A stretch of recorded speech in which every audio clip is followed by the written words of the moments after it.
దీన్ని కర్పూరదని అంటారు.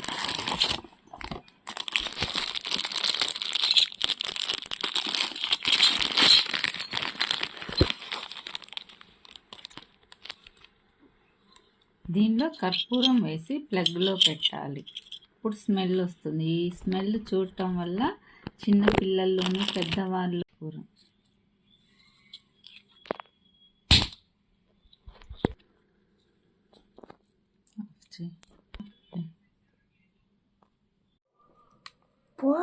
కర్పూరం చూడండి ఎట్ట పక్క వస్తుందో చూసారా.